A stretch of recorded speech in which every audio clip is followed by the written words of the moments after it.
നമ്മൾ ഇനിയും മറ്റുള്ളവരെ പറ്റി തന്നെയാണ് പറയാൻ പോകുന്നത്. പക്ഷെ ഇപ്പോൾ ഒരു വ്യത്യാസമുണ്ട്. നമ്മൾ കുറച്ചധികം പേരെ പറ്റി പറയാൻ കേട്ടോ. അപ്പം ഞാൻ പറയാൻ പോകുന്നത് എൻ്റെ മാതാപിതാക്കളെ പറ്റിയിട്ടാണ്. അപ്പോൾ എനിക്ക് പറയേണ്ടത് എൻ്റെ മാതാപിതാക്കൾ അധ്യാപകരാണ്. അപ്പം അത് ഞാൻ എങ്ങനെ പറയും? അധ്യാപകർ എന്നുള്ളതിന് ടീച്ചേഴ്സ് എന്ന് പറഞ്ഞാൽ മതി. മാതാപിതാക്കൾ എന്നുള്ളതിനോ പേരൻസ് എന്നാണ് പറയുക. അപ്പോൾ എൻ്റെ മാതാപിതാക്കൾ, അവരെ പറ്റിയല്ലേ പറയുന്നത്. അപ്പോൾ അതാണ് ആദ്യം വരേണ്ടത് സെൻറ്റൻസിൽ. എന്ത് പറയും? My parents. ഇനി ശ്രദ്ധിക്കണം, അവർ ഒന്നിലധികം പേരുണ്ട്. അതുകൊണ്ട് ഞാൻ പറയുക മൈ പേരൻസ് ആർ ടീച്ചേഴ്സ്. കണ്ടോ? My parents are teachers. ഇപ്പോൾ മലയാളത്തിലാണെങ്കിൽ നമ്മൾ എൻ്റെ മാതാപിതാക്കൾ എന്ന് പറഞ്ഞതിന് ശേഷം നമ്മൾ അവർ എന്ന് പറയൂ അല്ലേ. അപ്പോൾ അതുപോലെ നമുക്ക് ഇംഗ്ലീഷിലൊരു വാക്കുണ്ട്, നമുക്ക് പറയാവുന്നത് ദേ ആർ ടീച്ചേഴ്സ് എന്നാണ്. അവർ അധ്യാപകരാണ്. They are teachers. ഇനി എനിക്ക് പറയേണ്ടത് അവളുടെ മാതാപിതാക്കൾ പ്രായമായവരാണ് എന്നാണ്. ഇപ്പോൾ പ്രായമായത് എന്നുള്ള അർത്ഥം കിട്ടാൻ നമുക്ക് ഉപയോഗിക്കാവുന്ന വാക്ക് ഓൾഡ് എന്നാണ് കേട്ടോ. OLD. അപ്പോൾ അവളുടെ മാതാപിതാക്കൾ എന്നുള്ളതിന് നമ്മൾ എന്ത് പറയും ഇംഗ്ലീഷിൽ?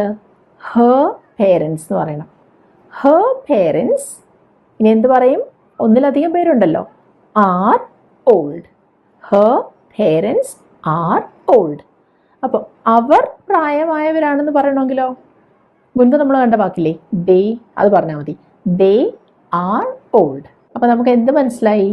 ഒന്നിലധികം പേരെ പറ്റി പറയുമ്പോൾ നമ്മൾ ആ അവസ്ഥയെ കാണിക്കാൻ ഇസ് എന്നോ ആം എന്നോ ഉപയോഗിക്കില്ല, പകരം ആർ എന്നൊരു വാക്ക് ഉപയോഗിക്കും.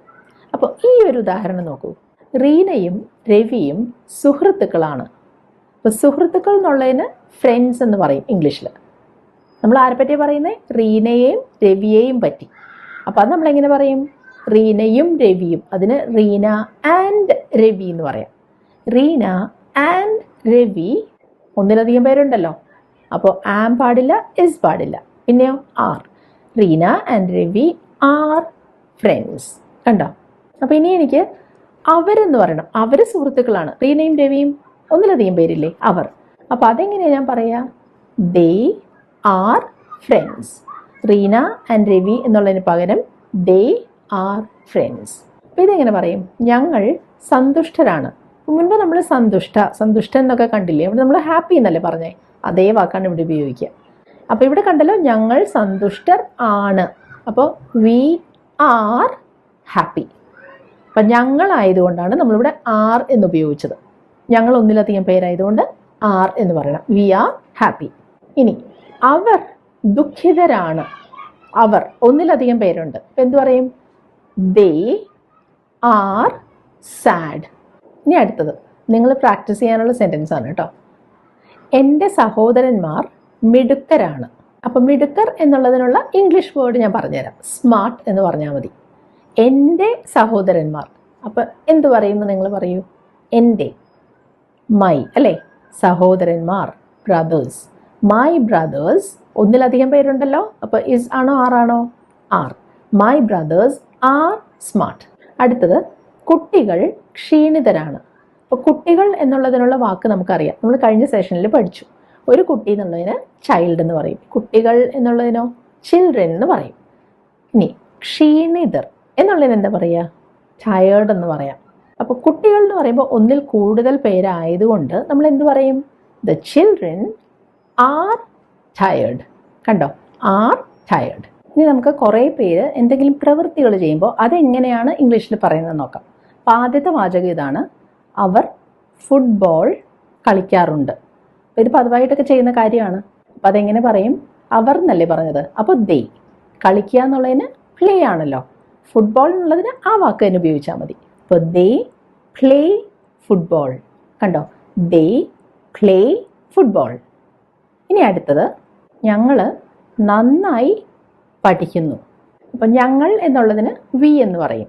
പഠിക്കുക എന്നുള്ളതിന് സ്റ്റഡി. അപ്പോൾ ഇവിടെ നന്നായി പഠിക്കുക എന്നല്ലേ പറഞ്ഞത്. അതുകൊണ്ട് സ്റ്റഡി വെൽ എന്ന് പറയണം. അപ്പം നന്നായിട്ടൊരു കാര്യം ചെയ്യുക എന്ന് പറയുമ്പോൾ അവിടെ നമ്മൾ വെൽ എന്നാണ് ഉപയോഗിക്കുക കേട്ടോ. അപ്പോൾ ഞങ്ങൾ നന്നായി പഠിക്കുന്നു. എന്ത് പറയും? We study well. We study well. ഇനി അടുത്തത് കുട്ടികൾ പുസ്തകങ്ങൾ വായിക്കുന്നു. അതായത് പതിവായിട്ട് വായിക്കാറുണ്ടെന്നാണ് ഉദ്ദേശിക്കുന്നത്. എന്താ പറയുക? കുട്ടികൾ, ചിൽഡ്രൻ അറിയാലോ. വായിക്കുക എന്നുള്ളതിന് റീഡ് എന്നാണ് പറയുക. അപ്പം എന്താ പറയുക? Children read books. Children read books. ഇപ്പം നമ്മൾ കണ്ട സെൻറ്റൻസസ് ഞാനിവിടെ ഒരുമിച്ചൊന്ന് എഴുതി കാണിക്കുക കേട്ടോ. ദേ play football. We study well. Children read books. അപ്പം നിങ്ങൾ നോക്കൂ, നമ്മൾ ആരെപ്പറ്റിയാണോ പറഞ്ഞത് ആ വാക്ക് കഴിഞ്ഞ് വരുന്നത് വേർബാണല്ലോ. ആ വേർബ് ഇവിടെ എങ്ങനെ എഴുതിയിരിക്കുന്നതെന്ന് നോക്കൂ. എസ് വല്ലതും ചേർത്തിട്ടുണ്ടോ? ഇല്ലല്ലോ. അപ്പോൾ എന്ത് മനസ്സിലാക്കാം? നമ്മൾ കുറച്ചധികം പേരെ പറ്റി പറയുകയാണെങ്കിൽ അവിടെ നമ്മൾ വേർബിനെ കാണിക്കുന്ന വാക്കില്ലേ, അതിൻ്റെ കൂടെ എസ് ചേർക്കേണ്ട കാര്യമില്ല. അപ്പോൾ ഇനിയുള്ളത് നിങ്ങൾക്കുള്ളൊരു ഹോംവർക്കാണ് കേട്ടോ. 2 സെൻറ്റൻസസ് ആണ് ഞാൻ പറയുന്നത്. ഇത് മലയാളത്തിലാണ് തരുന്നത്. ഇത് നിങ്ങൾ ഇംഗ്ലീഷിലാക്കിയിട്ട് കോമൻറ്റ് സെക്ഷനിലൊന്ന് എഴുതി അറിയിക്കണം കേട്ടോ. ആദ്യത്തേത്, റോസ് ഒരു പൂവാണ്. റോസ് ഒരു പൂവാണ്. രണ്ടാമത്തത്, അവൻ ഫുട്ബോൾ കളിക്കുന്നു. അവൻ ഫുട്ബോൾ കളിക്കുന്നു. ഇത് നിങ്ങൾക്ക് ശരിയായിട്ട് ചെയ്യാൻ പറ്റും എന്നാണ് ഞാൻ കരുതുന്നത്.